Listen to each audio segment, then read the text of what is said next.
용감한 토크쇼 직설 시작합니다. 그럼 먼저 지금 가장 뜨거운 이슈들부터 살펴보겠습니다. 첫 번째 키워드, 비트코인 현물 ETF입니다.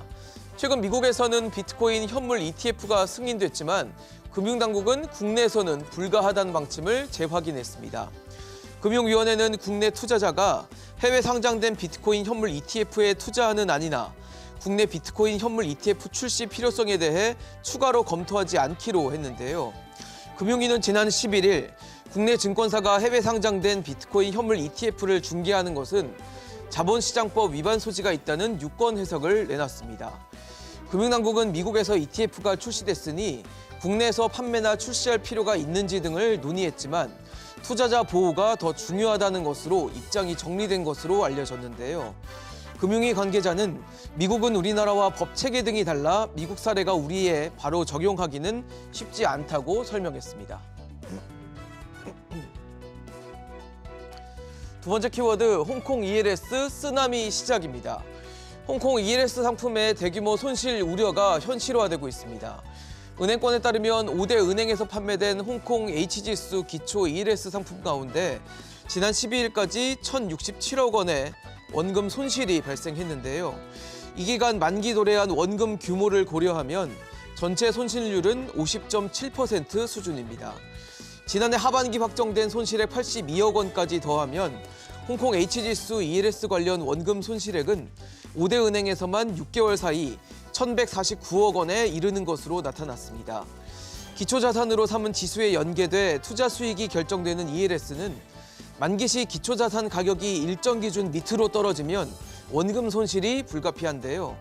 홍콩 H지수의 경우 지난 2021년 2월 12,000 수준에서 지난해 말 5,700선으로 50% 이상 급락한 상태입니다.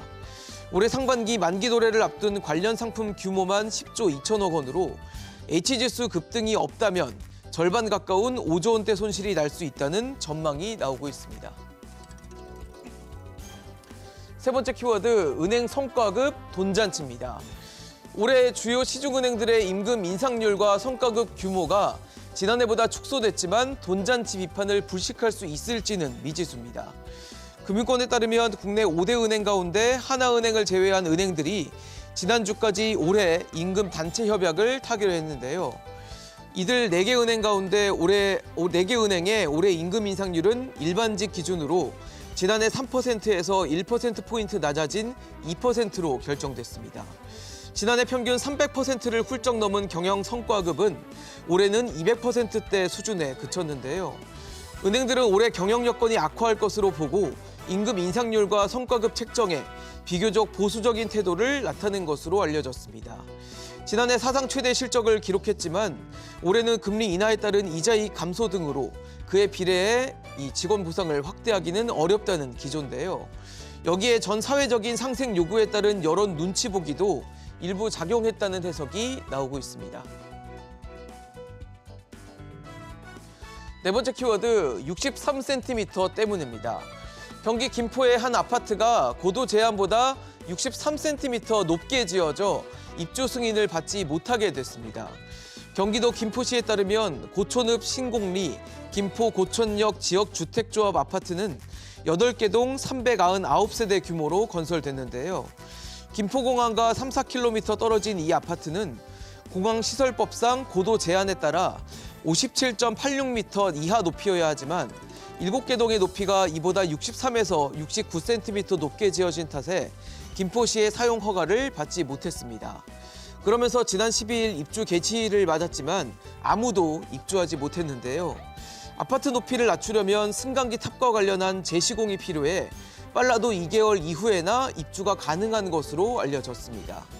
이사를 준비하던 입주 예정자들은 입주 지연 소식에 당장 자녀의 학교 입학이나 대출금 상환 등의 차질이 빚어지게 됐다며 대책 마련을 호소하고 있는데요.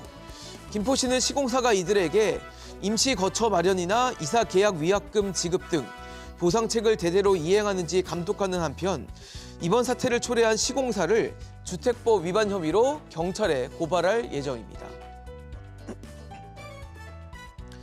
마지막 키워드, 치킨 가격 천차만별입니다. 주요 브랜드의 치킨 가격이 매장별로 차이가 나 논란이 일고 있습니다. 보도에 따르면 시치킨 공식 웹사이트에는 양념치킨 가운데 비교적 비싼 제품이 21,000원으로 표시됐지만 매장에 따라 22,000원 혹은 24,000원 등 더 비싸게 판매되고 있었는데요. 프라이드 치킨도 웹사이트 가격은 18,000원이었지만 19,000원, 2만 원 등으로 제각각이었습니다. 이 같은 현상을 다른 치킨 프랜차이즈에서도 나타났는데요. 치킨업계 관계자는 점주들이 제품 가격은 본사 권장 가격과 같이 두는 대신 배달료 등을 다르게 책정하기 때문에 단순 비교는 어렵다고 강조했습니다. 하지만 안 그래도 최근 치킨 가격이 잇따라 인상된 가운데 소비자들이 느끼는 부담은 더 커질 것으로 전망됩니다. 지금까지 핫이슈 키워드였습니다.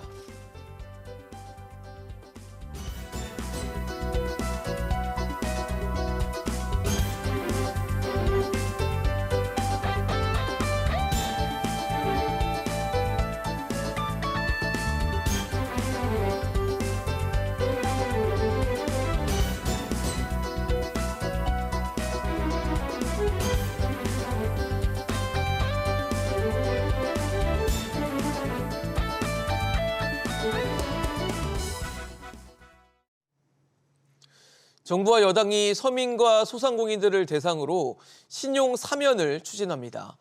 이 불가피하게 대출을 연체하고 다 갚았음에도 금융활동에서 발생하는 불이익을 막기 위해 이 연체 기록들을 삭제해주겠다는 건데요. 취약계층의 재기를 위해서 필요한 조치라는 의견과 함께 성실하게 빚 갚은 사람들에 대한 역차별이라는 반론도 나오고 있습니다. 그럼 정부의 이번 신용 사면 조치 과연 필요한 조치였는지 지금부터 따져보겠습니다. 오늘 함께해 주실 세 분입니다. 한양대 경제금융학부 원대식 교수, 이화여대 경제학과 석병훈 부교수, 나라살림연구소 김용원 객원연구위원 나오셨습니다. 안녕하십니까? 네, 윤석열 대통령 지난 4일 있었던 민생 토론회에서 이 소상공인들의 연체 기록 삭제 방안을 검토하라고 직접 지시한 것으로 알려졌는데요. 먼저 윤 대통령의 발언부터 듣고 오겠습니다. 힘들어서 안 되겠다라고 절규를 하고 외치고 호소하고 하면 그런 것들을 놓치지 않고 다 들어서 어려움을 해결해 주는 정부가 돼야 된다 이 말. 네, 이번 사면은 신용 사면 코로나19 때 불가피하게 대출을 연체했던 또 서민, 시민 또 소상공인들이 5월까지 이 전액 상환을 하면 연체 기록을 삭제하는 조치인데요. 사실 그동안 뭐 소상공인과 자영업자를 상대로 대출 만기 연장 또 이자 상환 유예 조치가 되고 있는 상황 속에서 과연 신용 사면까지 해주는 것이 적절한지 논란이 일고 있는 상황입니다. 좀 여쭤보도록 할게요. 옹 교수님 어떻습니까? 신용 사면 일단 뭐 5월까지 전액 상환하면 2천만 원 이하 연체자긴 하지만 연체 기록 다 지워주겠다라는 거거든요. 필요한 조치입니까? 예, 사실 이번에 실시하는 그 신용 사면에 대해서 일부에서 뭐 큰 우려를 하고 있는 부분도 있더라고요. 네. 신문에 보니까 신용 사면이 뭐 금융 질서의 근간을 흔든다는 것에서부터 시작해서 도덕성 해이, 그다음에 또 빚잘 갚는 채무자하고 자주 연체한 채무자를 구별할 수 없게 되니까 금융회사가 전체 대출 금리를 높이고 대출 한도는 줄인다. 그래서 힘들어 꼬박꼬박 빚 갚는 사람들이 불이익을 받게 된다라는 주장까지 다야 합니다. 그런데 현재 추진하는 그 신용 사면이라는 게 대출 만기를 연장해 주거나 뭐 대출 금액을 줄여주는 게 아니라 한때는 연체했지만 말씀하셨던 대로 대출금 전액을 갚아서 실제로는 금융기관에 전혀 피해를 주지 않는 250만 명을 대상으로 하는 것이거든요. 그리고 이번처럼 신용 사면이 아니라도 과거에도 그 연체하고 나서 5년 정도 지나면 다시 회복시켜준 제도가 이미 있습니다. 그래서 그 이번에 신용 사면은 단지 그 기간을 줄여주는 효과가 있는 거지 이거 새삼스럽게 뭐 새로 만든 건 아니에요, 사실. 그리고 또 이미 신용회복위원회라는 공적 기구가 있잖아요. 그렇죠. 거기서 그 개인 회생이라든지 개인 파산이라든지 이렇게 경제적으로 어려운 상황에 처했던 사람들도 다시 한번 그 회생의 기회를 주고 있는 제도들이기 때문에 이번 신용 사면을 저는 이렇게 새삼스럽게 볼 필요도 없다고 봅니다. 그래서 그 저는 일부 주장처럼 이번에 그 실제는 신용 사면이 뭐 금융 질서를 흔든다든지 우량차주들의 금리를 상승시킨다든지 이런 일은 절대 없을 거라고 생각이 됩니다. 석 교수님은 어떻게 보십니까? 저는 신용평가 제도의 근간을 훼손하는 정책으로서 이건 반대하는 입장입니다. 당연히 반대하는 입장이고요.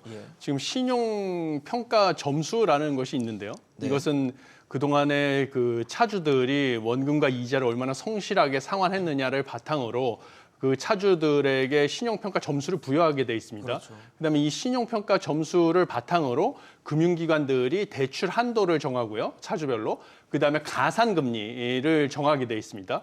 그다음에 신용카드 회사들도 역시 신용카드 발급 여부, 그다음에 신용카드 한도 이런 것까지 다 결정하게 돼 있는 아주 중요한 정보 자료가 되겠습니다. 근데 이번에 신용 대사면이라는 거를 통해서 연체 기록을 삭제해주면 신용 점수 자체가 왜곡이 되는 것이거든요. 그러면 이 신용 점수라는 것이 결국은 믿을 수 없는 신용 점수의 신뢰도에 문제가 생기는 것이고요.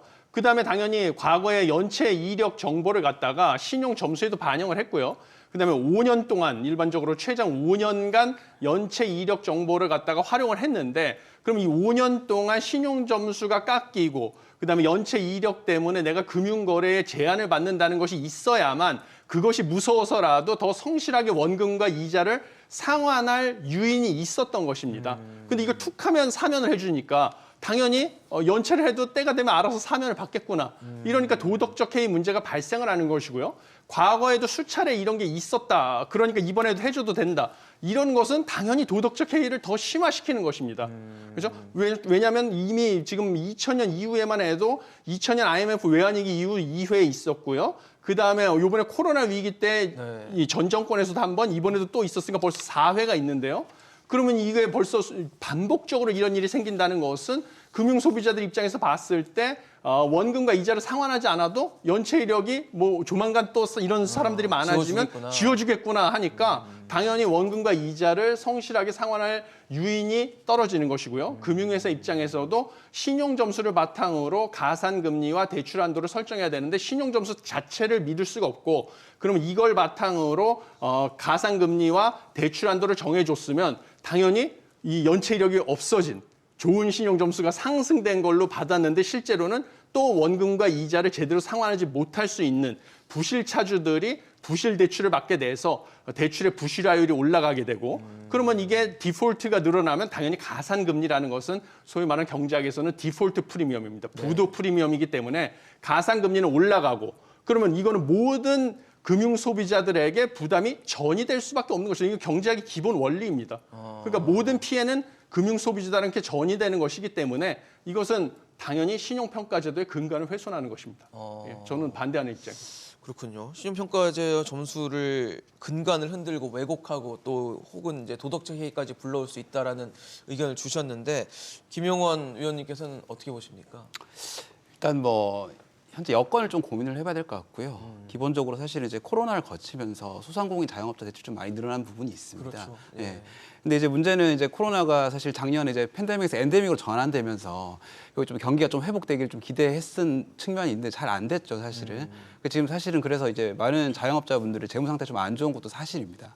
그 현실인 상황에서 사실 이 신용사면이라는 게 이제 뭐 대출금을 탕감해 준다거나 뭐 갚을 수 없는데 뭐 연장을 준다거나 이런 게 아니라 그냥 말 그대로 다 갚은 사람에 대해서 연체 기록을 삭제해 주는 거기 때문에 사실 연체 기록이 있으신 분들은 금융회사에서 이제 대출 사실상 받을 수가 없거든요. 그리고 연체 기간이 길고 금액이 크면 그 제한을 받는 기간도 상대적으로 커지게 됩니다. 그러니까 사실은 그런 점에서 보면은 이번에 사면 어떻게 보면 조금 이제 코로나 때도 경제가 안 좋았고 그 이후에도 경기가 안 좋은 상황에서 어떻게 보면 약간 조금 어쩔 수 없는 측면도 좀 있지 않나 그런 생각이 좀 듭니다.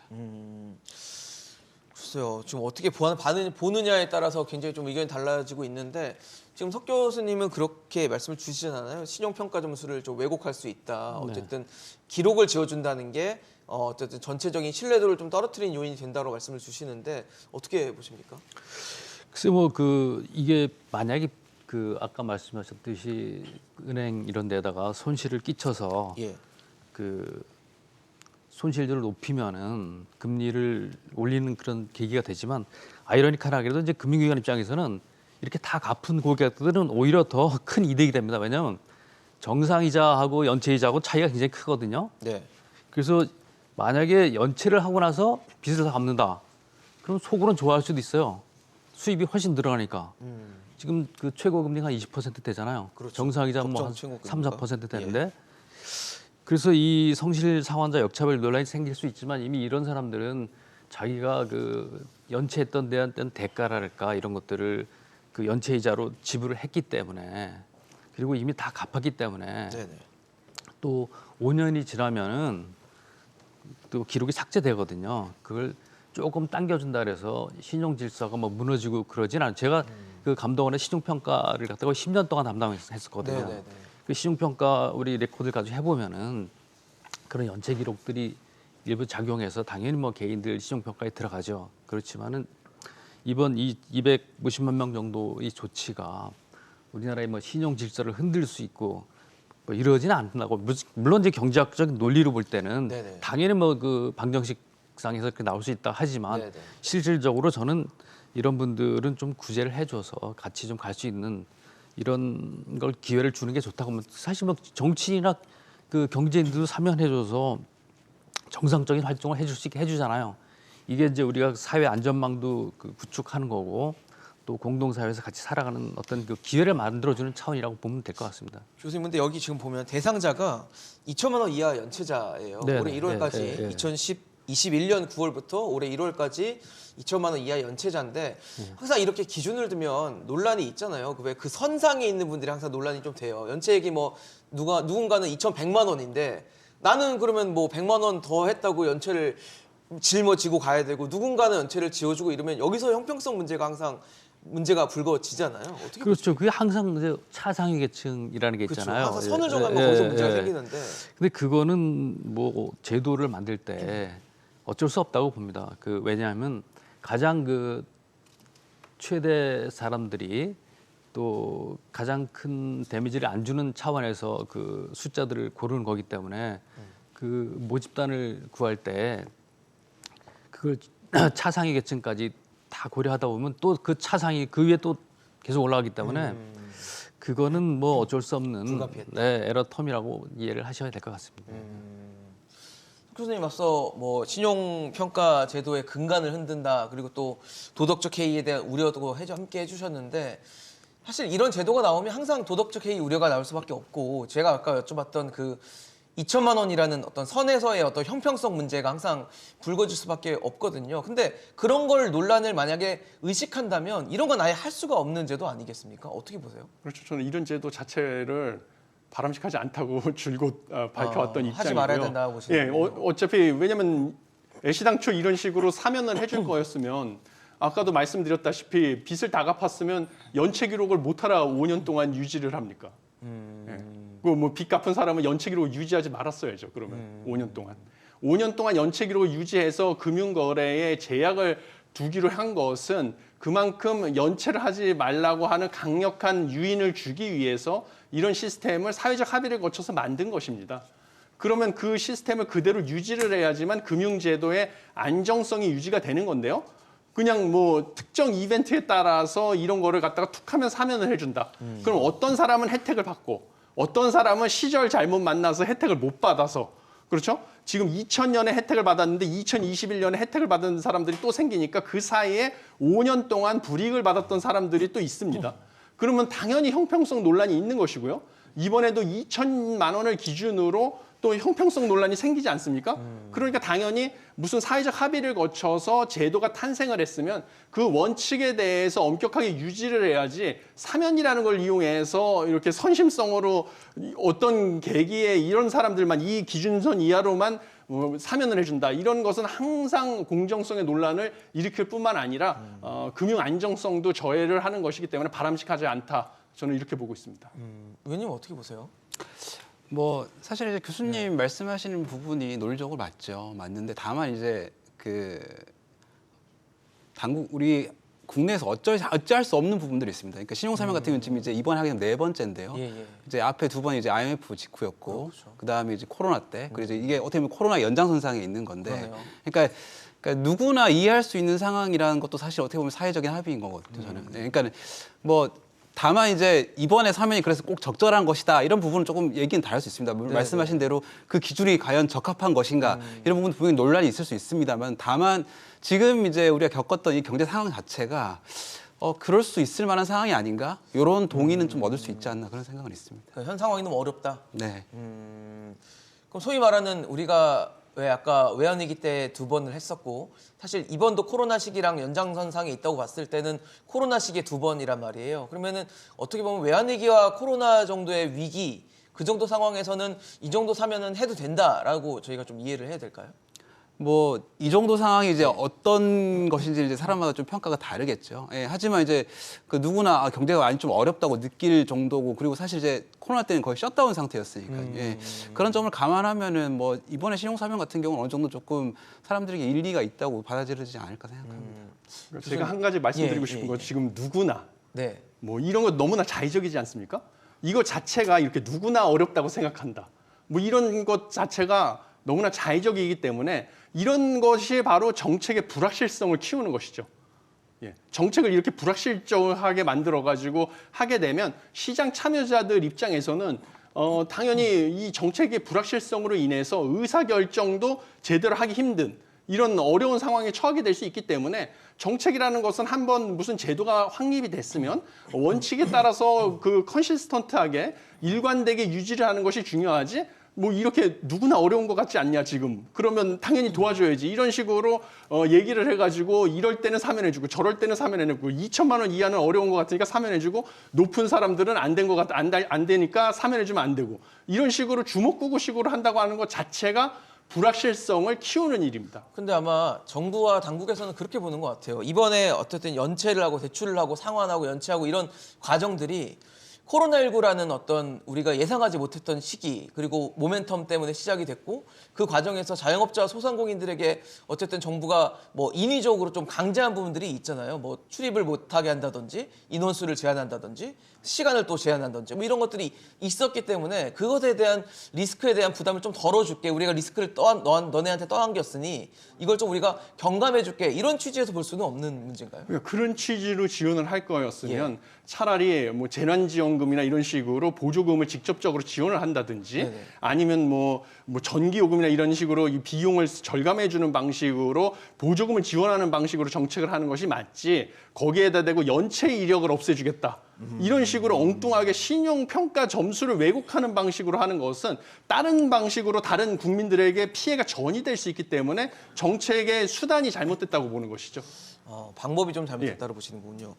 원 교수님, 사실 지금 우리가 2001년에 한번 이 신용 사면을 한번 하고 지금 이제 3년 정도가 지난 이 시점에 지금 다시 신용 사면을 하는데, 제가 좀 우려가 되는 거는 그런 거예요. 이번에 신용 사면 해주면 깔끔해질까? 또 다른 분들은 연체를 하고 이력이 남고 이렇게 발생을 할 거 아니에요. 또 그분들이 이번에 대상자가 될 것으로 추정되는 290만 명 안에 있다면 계속 연체를 잠깐 지워줘도 다시 만들어지고 하면서 뭔가 경제적으로 더 안 좋아지는, 연체에 대한 어떤 두려움이 없어지는 뭐 이런 안 좋은 사례가 남는 건 아닌가라는 좀 걱정이 되거든요. 글쎄 뭐 그것까지 우리가 걱정을 해서 사실 결정하기는 좀 어려운 상황이고, 왜냐하면 이제 뭐 연체를 했는데 이번에 풀어주면 다시 또 연체할 거를 우려한다면 네. 그거는 이제 또 다른 문제고요. 근데 2021년에 지금 했는데 불과 3년 만에 또 한다는 거. 그러니까 이제 이런 걸 예. 봐야 되는 거죠. 예. 자, 그럼 2001년에 2021 21년에 했는데 예. 과연 그 신용 사면이 우리나라 그 신용 질서를 흔들었냐, 대출 금리를 올렸냐, 이런 게 통계적인 유의미한 자료가 있느냐, 이런 걸 분석해봐야 되는 거죠. 왜 그러냐면 아까도 말씀드렸지만 이런 분들이 사실 어쩔 수 없는 상황에서 어려움을 겪었는데 네네. 우리가 매정하게 너 한번 연체했으니까 다시는 금융거래할 때 그 불이익을 계속 줘서 계속 그렇게 할 거야. 그러니까 그런 건 너무 좀 매정한 거 아닌가요, 사실? 우리가 공동사회를 살아가는데, 그리고 또 이런 분들이 이미 또 대출 다 갚았어요. 그리고 아까도 말씀드렸지만 정상 이자보다도 훨씬 더 몇 배 연체 이자 갚았어요. 그래서 이런 분들한테는 그 기회를 다시 한번 주는 게 저는 타당하다고 봅니다. 물론 이제 기준을 2천만 원이냐 2,200만 원이냐 이런 거는 사실 좀 논란의 소지가 있을 수 있어요. 그렇지만 그런 기준을 정할 때는 어쩔 수 없이 숫자로 정할 수밖에 없기 때문에 그거는 뭐 할 수 없는 상황이라고 봅니다, 제가. 예.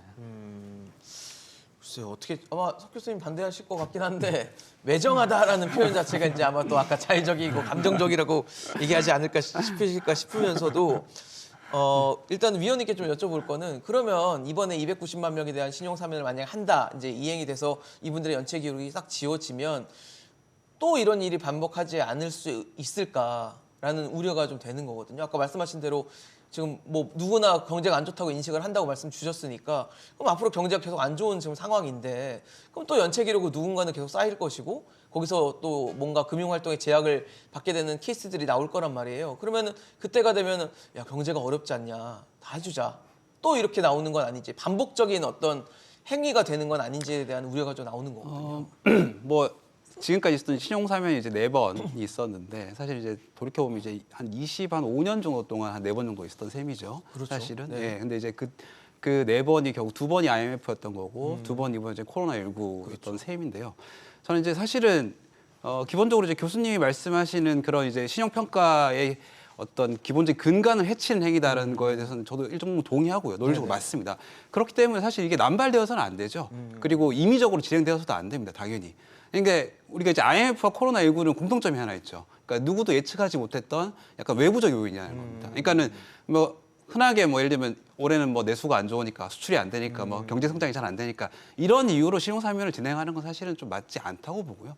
사실 IMF나 코로나19 같은 경우는 뭐 누구나 인정할 수 있는 외부적 요인이기 때문에 뭐 그런 부분은 좀 불가피한 측면이 있지 않나 그런 생각합니다. 어쩔 수 없는 네. 조치다. 어떠세요? 그러면은 사실 뭐 동의를 안 하실 것 같긴 한데 네, 외부적인 요인이 왔을 때 오는 아까 제가 여쭤봤던 질문과 연장선상에 있을 것 같긴 한데 불가피한 측면들이 있고 거기서 누군가 타격을 받고 그러면은 어느 정도 그러니까 외부의 힘에 의해서 됐으니 이게 자력으로 어떻게 해결할 수 없는 부분들이 생겼다라는 거 갈 거거든요. 그러니까 신용 사면을 하고 네. 싶으면요 외부적인 요인이다, 외부적인 충격이다. 소규모 개방 경제인 대한민국에서 모든 경제 위기라든지 경기 침체는 외부적 충격에 의해서 오고 있습니다. 이건 너무나 당연한 것이고요. 그 다음에 만약에 이런 정말 심각한 경제 위기에 닥쳤을 때 정책 수단으로 신용 대사면을 사용하겠다. 그러면 정책의 불확실성으로 인해서 선의의 피해자가 발생하지 않게 하기 위해서 규정을 만들어야죠. 그래서 예를 들면 뭐 국내 총생산이 몇 % 이상 감소했을 경우에 한해서 신용대사면을 이러한 기준으로 사용하겠다.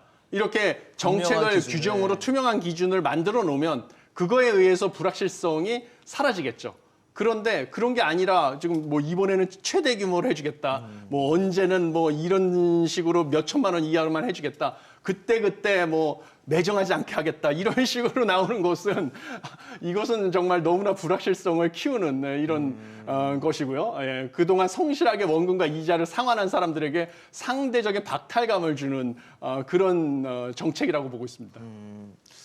사실 지금 아까 석균 교수님이 맨 처음에 얘기해 주셨던 부분이긴 한데 이제 금융사가 지금 사실 고신용자라든지 뭐 중저신용자라든지 이런 관리를 하고 있잖아요. 그게 이제 앞서 말씀하신 신용평가 점수에 기반을 해서 이제 관리를 하게 되는데 이렇게 연체 기록을 지어주고 하면 결국은 금융사가 뭔가 이 연체 기록이 삭제된 차주 하지만 금융사 입장에서는 위험 차주라고 볼 수 있는 차주들이 남아 있는 상황에서 리스크를 떠안으려면 당연히 이제 뭐 아까 말씀하신 가산 금리를 올리든지 이런 식으로 대출 금리 관리를 할 수밖에 없을 것 같은데 그렇게 되면 아까 말씀하신 대로 전체가 모두가 피해를 보는 그런 부분에 대한 우려는 없는 겁니까?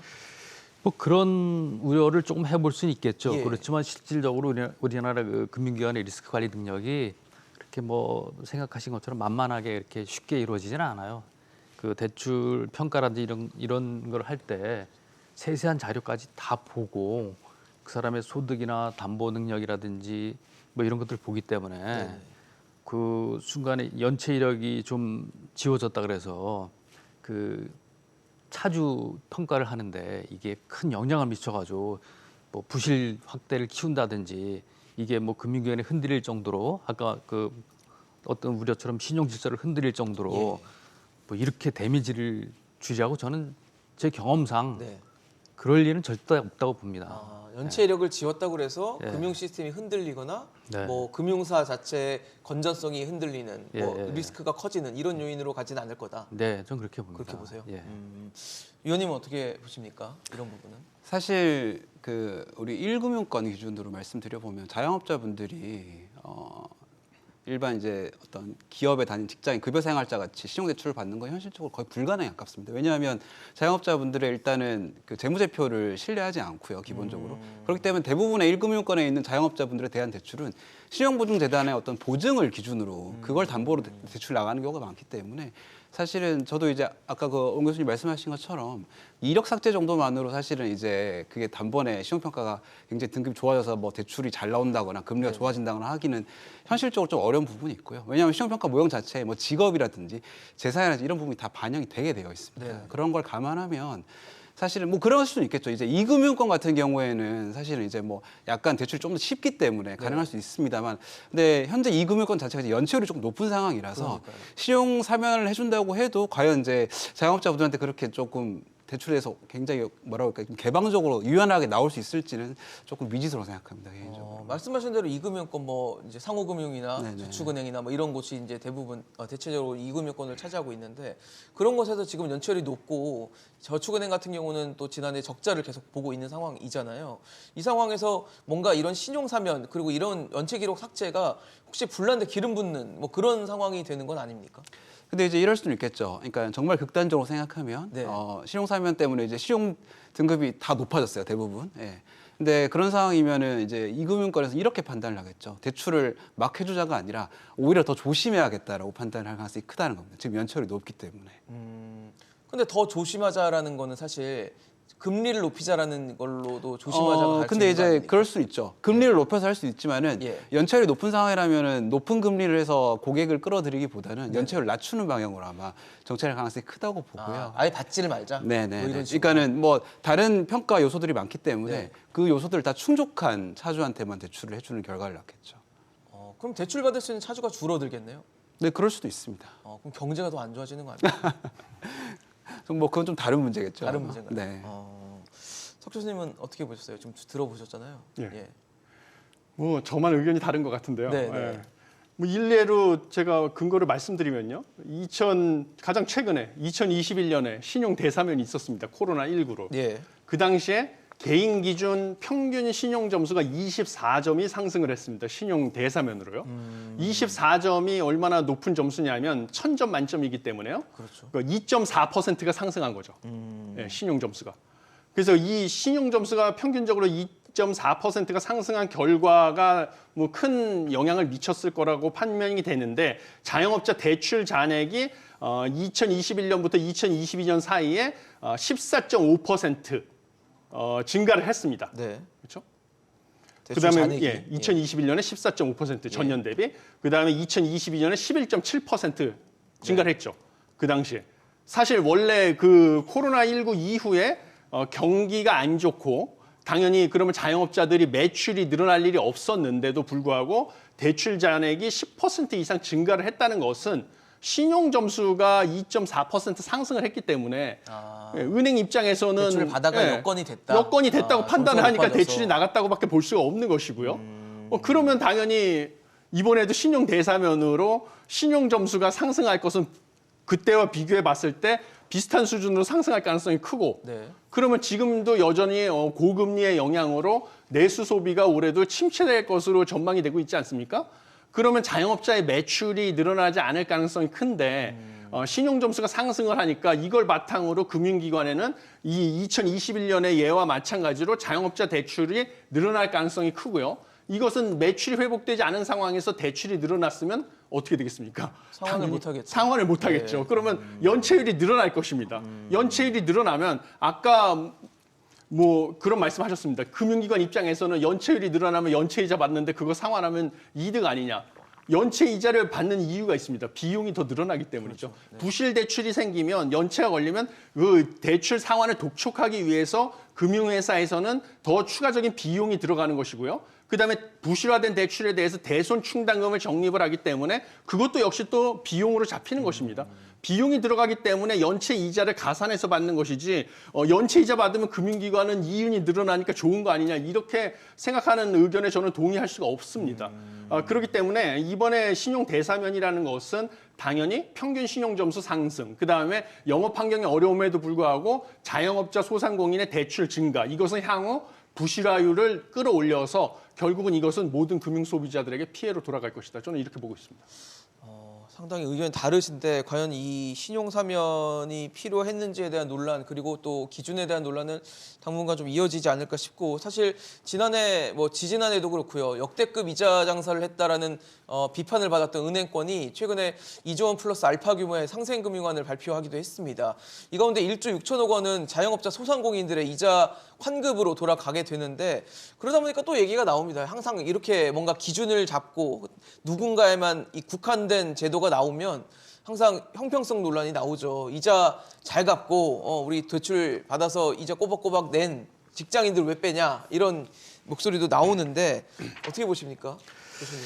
자, 그럼 이제 우리가 경제를 이제 구성하는 여러 가지 구성인들이 있는데 어떤 한 그 일부 사람들을 아예 우리 경제 활동에서 제외시켜 놓는다고 가정해 보자고요. 네네. 그러면 우리 그 경제에 그게 이득이 되겠습니까? 손해가 되겠습니까? 손해가 되지 않을까요? 그러니까 지난번에 그 팬데믹 때문에 대출 만기 연장해주고 상환 유예해준 것들이 결국 이 사람들이 그 경영난을 좀 완화시켜주기 위한 정책이었잖아요. 그래서 그래도 이 사람들이 그걸 버틸 수 있는 시간을 주고 또 거기서 회복될 수 있는 시간을 줬기 때문에 그래도 어느 정도 경제 활동이 유지될 수 있는 거잖아요. 그렇죠? 근데 거기서 다 잘라버렸다고 치면 그 사람 그 기회를 박탈해 버렸을 때 그런 사람들이 그 우리 경제에 오히려 더 큰 로스를 갖다 가져올 수 있기 때문에 네네.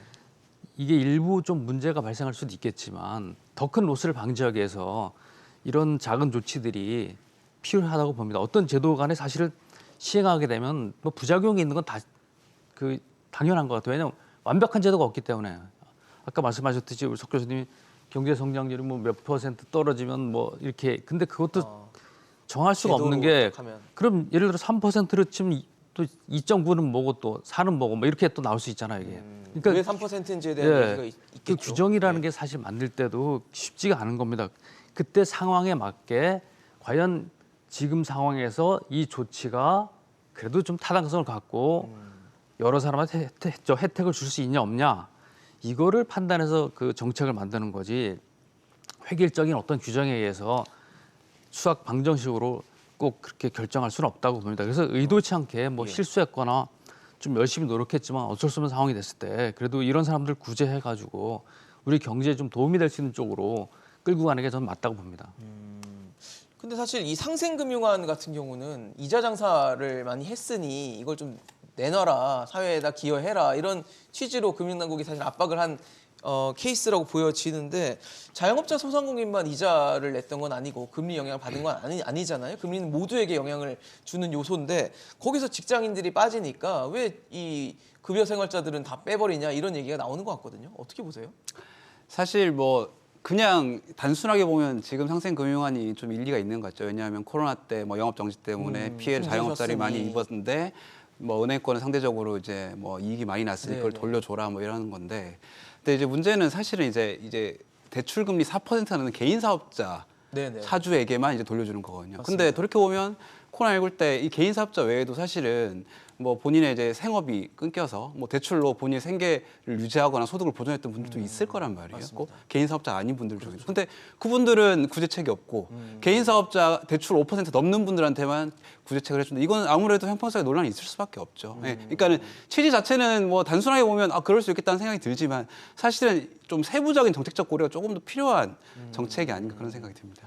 좀 더 자영업자 소상공인으로 국한하기보다는 좀 영역을 넓혔어야 된다는 말씀이실까요? 네, 그러니까 너무 약간 어떻게 보면 이게 조금 뭐 일종의 사회적 압박에 의해서 나온 거잖아요. 상생금융안 자체가 은행이 돈을 많이 벌었는데 네네. 그동안 다들 힘들었는데 예, 다들 은행만 힘들었는데 돈 왜 너희만 벌더라. 돈을 많이 벌었냐 여기에 대한 대응인데 거기에 대한 대응으로 이렇게 나온 정책이니까 뭐 그 취지나 흐름 자체는 이해할 수 있습니다만 다만 이제 조금 세부적인 타겟 정책 타겟 구성은 이렇게 하는 것보다는 좀 더 디테일하게 고려할 필요가 있지 않았나 그런 생각이 듭니다.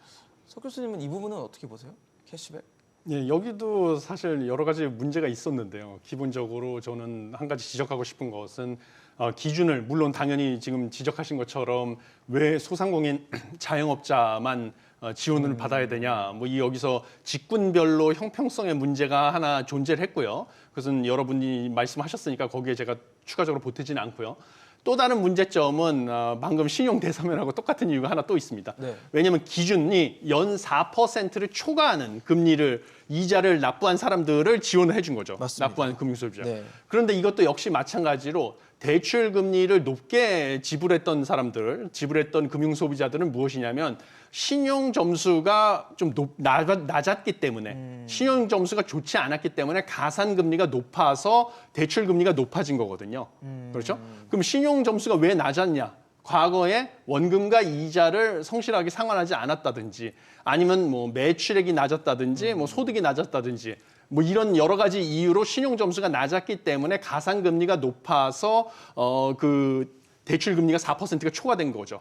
이런 금융 소비자들에게만 지원을 한 거고요. 다른 이유로 신용 점수를 잘 관리를 해서 가산 금리가 상대적으로 이제 낮아서 4%보다 낮은 이자를 지급했던 금융 소비자들은 지원을 못 받은 것이죠. 그럼 이런 정책 역시 원금과 이자를 성실하게 상환을 한다든지 해서 신용 점수를 잘 관리할 유인을 사라지게 만드는 지원책이죠.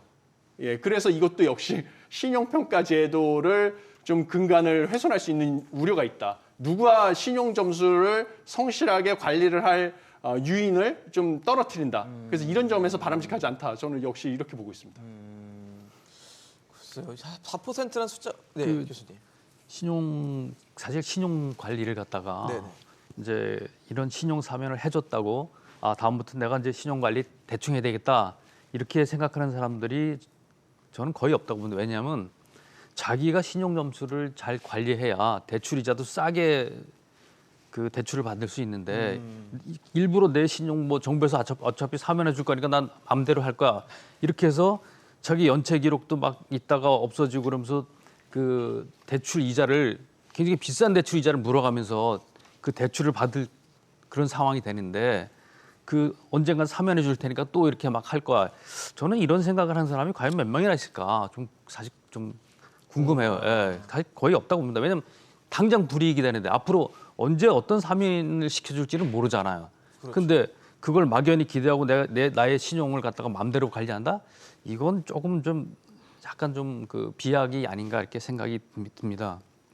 그래서 그 우리가 뭐 그 도덕 교과서 하듯이 그렇게 얘기 안 해도 이미 그 경영을 하시는 분들은 이자 0.몇 % 더 아끼려고 충분히 노력하고 있고 그다음에 제2금융권들도 지금 연체율이 높아진 거는 지나친 그 부동산 경기 폭등에 의존한 대출 확대에서 비롯되는 것이지 이런 소상공인 대출들이 영향을 뭐 일부 미쳤긴 하겠지만 네네. 크게 미치지는 않았다고 봐요. 지금 사실은 항상 그 히스토리컬 데이터를 보면 부동산이 폭등했을 때 그 다음에 후유증이 항상 이렇게 오거든요. 건설사들 부도나고 또 건설사들 입장에서는 뭐 우리 이거 하도급 업체 많으니까 우리 안 도와주면 하도급 업체들 다 부도나니까 어떻게 할 거야? 이런 식으로 압박이 들어오고 이런 상황이 이 부동산 경기 폭등에 따른 어떻게 보면 부작용이고 이런 것이지 네. 이 신용사면 이런 소상공인업자들이 신용사면 받았다 그래서 그게 디폴트가 올라가고 뭐 이런 거는 사실 영향이 제한적이라고 저는 생각을 해요. 예. 사실 뭐 지금 말씀드린 어떤 상생금융안 또 이자 캐시백이나 앞서 말씀드린 신용사면 이런 것들이 좀 우려되는 시각에서 보는 분들은 이제 대출 전체를 좀 늘릴 수 있다라는 우려들이 좀 나오고 있는 건데 사실 그동안 지난해만 해도 대출이 많이 늘어났습니다. 가계부채도 많이 늘어났고 근데 여기에 중심에는 그 특례보금자리론이 좀 정책금융이죠. 정책금융대출이 전체적인 대출 증가를 이끌었다라는 해석이 나오는데 위원님 보시기에는 어떠세요? 이런 것들이 특례보금자리론이 대출을 증가를 견인을 했는데 올해도 특례보금자리론 1월 말에 끝나면 보금자리론을 또 다시 개선을 해서 내놓겠다라고 하더라고요. 그럼 또 다시 정부가 나서서 좀 대출 증가를 끌고 있는 거 아닌가라는 비판이 나올 것 같은데 어떻게 보십니까? 사실 이제 이런 정부가 지원한 정책금융, 뭐 보금자리론 같은 것들의 가장 큰 문제는 사실 DSR 규제에서 이제 빠진다는 거죠, 사실은. 예. DSR이 상당히 강력한 규제인데. 예. 근데 그렇게 되면 이제 아무래도 지금 뭐 그런 DSR 규제 때문에 좀 많은 유동성을 이제 공급받아서 집을 구매하시고 싶으신 분들은 아무래도 이런 쪽 정책금융에 몰릴 수밖에 없는 구조고 사실은 이런 이제 모기지가 나오면 아무래도 많이들 이제 가계부채 늘어나는 결과가 나올 수밖에 없습니다. 근데 다만 이제 그런 건 있죠. 이런 정책 모기지들 같은 경우에는 특정한 정책적 목적을 가지고 나온 거기 때문에 뭐 그 취지 자체가 무조건 잘못됐다고 할 수는 없고요. 다만 이제 모기지만으로 그 정책 효과를 달성할 수는 없다. 사실은 이제 다른 이제 정책 믹스들이 나와서 같이 혼합적으로 가야 되는데 너무 이 모기지 쪽만 강조되고 있는 건 아닌가. 오히려 이렇게 되면 단기적으로는 가계부채만 늘리는 결과로 가겠죠 아마. 예, 그런 부분은 상당히 좀 우려스러운 점이긴 합니다. 제 기억에는 석 교수님은 DSR 예외를 안 두자라고 주장하셨던 걸로 알고 있는데 사실 지금 정부는 DSR 갖고 굉장히 뭔가 프레셔를 많이 주고 있거든요. 스트레스 DSR이라든지 이런 것들을 해서 대출 받을 수 있는 여력들을 좀 줄이는 데 집중을 하고 있는데 이런 뭐 보금자리론, 특례보금자리론 이런 예외 상황들이 여전히 독이 된다고 보십니까? 예, 저는 뭐 안 두자고 주장하기까지는 않았고요. 네네. DSR 예외 적용을 그 이제 정도는 순차적으로 아니었군요. 줄이자 이렇게 얘기를 줄여가자. 해왔죠. 예, 줄여가자고 얘기를 했는데 지금 예. 너무나 많은 대출이 DSR 규제 예외 적용을 빠져 받고 있다 있으니. 보니까 스트레스 DSR을 도입을 한다 할지라도 가계 부채 증가를 억제하는 데 대한 한계가 있을 것이다 이렇게 보고 있습니다. 네. 그런데 지금 이번에 정책자금대에서 특례보금자리론 같은 경우는 주담대 위주로 지금 가계 부채가 증가하는데 주 역할을 했던 것은 뭐 데이터로 지금 입증이 되고 있는 상황이고요.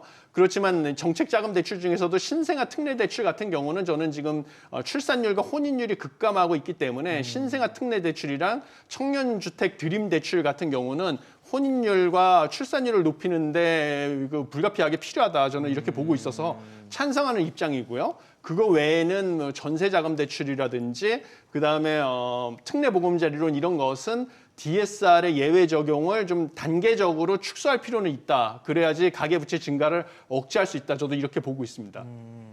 원 교수님 어떻게 보세요? DSR은? 네, 저도 뭐 지금 그 DSR 규제 때문에 예. 그 이제 그거에 따라서 대출이 늘어난다고 보는데 그 이제 가계부채 최소화하는 방법이 이제 그런 것 정책 모기지 대출을 받는 서민층 같은 경우는 좀 그 재무 상담이라든지 금융교육 이런 것들도 같이 좀 곁들여 가지고 자기 그 관리를 좀 할 수 있도록 이렇게 해줄 필요가 있다고 생각하고요.